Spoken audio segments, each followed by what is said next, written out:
Assalamualaikum warahmatullahi wabarakatuh. Saya Nabila Putri Pratiwi, NPM 2050260, mahasiswa Pendidikan Ekonomi Universitas Pasundan Bandung.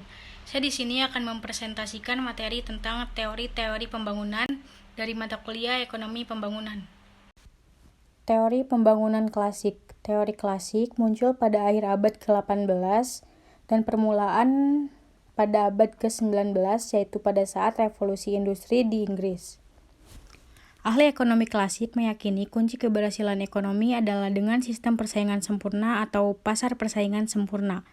Pemupukan modal yang dasari dari keuntungan yang tinggi, namun pada saatnya akan muncul keadaan yang stasioner. Terdapat beberapa teori ekonomi klasik, antara lain teori pembangunan Adam Smith, teori Ricardian, teori pembangunan Malthus. Teori pembangunan Adam Smith. Adam Smith lahir di tahun sekitar 1723, meninggal pada tahun 1790. Adam Smith meyakini berlakunya hukum alam dalam persoalan ekonomi, salah satunya terciptanya sebuah harga tanpa campur tangan pemerintah. Pembagian kerja, titik dari pertumbuhan ekonomi yang akan meningkatkan produktivitas tenaga kerja. Dan juga Adam Smith sangat meyakini modal adalah salah satu faktor penting dalam pembangunan ekonomi. Kemudian para agen pertumbuhan dalam ekonomi, yaitu petani, produsen, pengusaha itu merupakan salah satu agen-agen dalam kemajuan pertumbuhan ekonomi.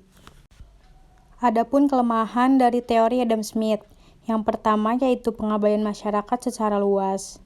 Yang kedua, alasan yang tidak adil bagi kegiatan menabung. Ketiga, asumsi yang tidak realistis tentang persaingan sempurna. Keempat, pengabaian pengusaha atau wira swasta. Dan yang terakhir adalah asumsi yang tidak realistis tentang keadaan stasioner. Teori Ricardian. Menurutnya, di dalam masyarakat terdapat 3 golongan masyarakat, yaitu masyarakat kapitalis, masyarakat buruh, dan tuan tanah. David Ricardo 1772-1823 dalam bukunya The Principles of Political Economy and Taxation ikut mengembangkan teori pertumbuhan ekonomi klasik. Terdapat ciri-ciri teori pembangunan ekonomi Ricardian. 1. Tanah terbatas jumlahnya. 2. Tenaga kerja yang meningkat atau menurun sesuai dengan tingkat upah alamiah. Ketiga, akumulasi kapital terjadi apabila tingkat keuntungan yang diperoleh pemilik kapital berada di atas tingkat keuntungan minimal. Keempat, dari waktu ke waktu terjadi kemajuan teknologi. Kelima, sektor pertanian dominan. Dan yang terakhir, berlaku bagi tanah law of diminishing return. Teori pembangunan Malthus. Malthus menganggap proses pembangunan ekonomi tidak terjadi dengan sendirinya. Malthus lebih menitikberatkan kepada perkembangan kesejahteraan suatu negara, yaitu pembangunan ekonomi yang dapat dicapai dengan meningkatkan kesejahteraan suatu negara. Kesejahteraan tergantung kepada kualitas produksi yang dihasilkan oleh tenaga kerjanya, dan sebagian lagi dihasilkan oleh nilai produksi itu sendiri. Terdapat saran yang diajukan oleh Malthus untuk meningkatkan pembangunan ekonomi. Yang pertama, pertumbuhan yang berimbang.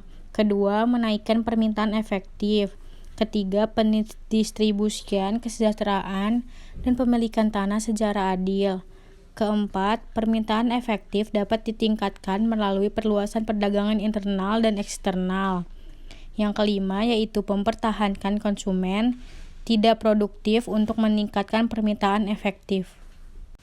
Menurut Malthus, masyarakat menempuh tahapan-tahapan yang berbeda dalam sejarah, dan yang menentukan tahapan-tahapan tersebut adalah perubahan dalam sarana produksi dan hubungan-hubungan produksi. Menurutnya, perkembangan masyarakat melalui 5 tahap, yaitu yang pertama, masyarakat komunal primitif. Yang kedua, yaitu masyarakat perbudakan. Yang ketiga, yaitu masyarakat feodal. Yang keempat, masyarakat kapitalis. Dan yang kelima, masyarakat sosialis. Marx meramal keruntuhan sistem kapitalis. Teori Schumpeter. Joseph Schumpeter hidup di zaman modern 1883 sampai 1950. Teorinya diungkapkan dalam suatu kerangka analis sosial yang luas seperti halnya ekonomi klasik. Schumpeter mengasumsikan adanya perekonomian persaingan sempurna yang berada dalam keseimbangan mantap. Unsur pertama, pembangunan terletak pada adanya kombinasi baru dalam kegiatan pembangunan berupa inovasi yang pelakunya adalah wira swasta, inovator, atau entrepreneur. Inovasi menurut Schumpeter. 1. Diperkenalkannya teknologi baru. 2. Inovasi menimbulkan keuntungan lebih yang merupakan sumber dana penting bagi akumulasi kapital. Yang ketiga, yaitu inovasi pada tahap-tahap selanjutnya akan menimbulkan proses imitasi, yaitu adanya pengusaha-pengusaha lain yang meniru teknologi tersebut. Syarat pokok dalam kemajuan ekonomi. Yang pertama, kemampuan mengendalikan penduduk. Yang kedua, kebulatan tekad menghindari perang dan perselisihan sipil. Yang keempat, kemauan untuk mempercayai ilmu pengetahuan dan berpedoman hal-hal yang sesuai dengan ilmu pengetahuan. Yang terakhir yaitu tingkat akumulasi yang ditentukan oleh margin antara produk dan konsumsi. Teori Keynes. Semakin besar pendapatan nasional, semakin besar volume pekerja yang dihasilkan, demikian sebaliknya. Volume pekerja tergantung pada permintaan efektif. Permintaan efektif menentukan tingkat keseimbangan pekerja dan pendapatan.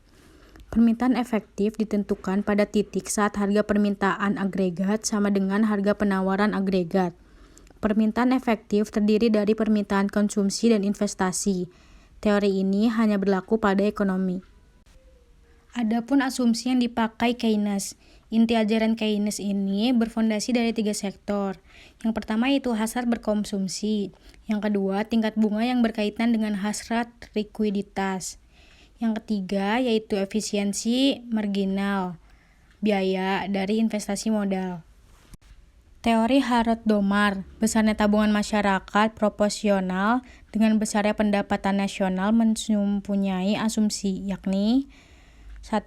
Perekonomian dalam keadaan pengerjaan penuh atau full employment dan faktor-faktor produksi yang ada juga dimanfaatkan secara penuh. Yang kedua, perekonomian terdiri atas 2 sektor, yaitu sektor rumah tangga dan sektor perusahaan. Yang ketiga, besarnya tabungan masyarakat proporsional dengan besarnya pendapatan nasional. Kecenderungan menabung besarnya tetap. Pertumbuhan ekonomi Rostov. Yang pertama yaitu masyarakat tradisional. Yang kedua, prasyarat tinggal landas. Yang ketiga, tinggal landas. Yang keempat, dorongan menuju kedewasaan. Dan yang kelima, era konsumsi massa dan besar-besaran. Sekian presentasi dari saya, kurang lebihnya mohon maaf. Maaf apabila ada kesalahan kata. Wassalamualaikum warahmatullahi wabarakatuh.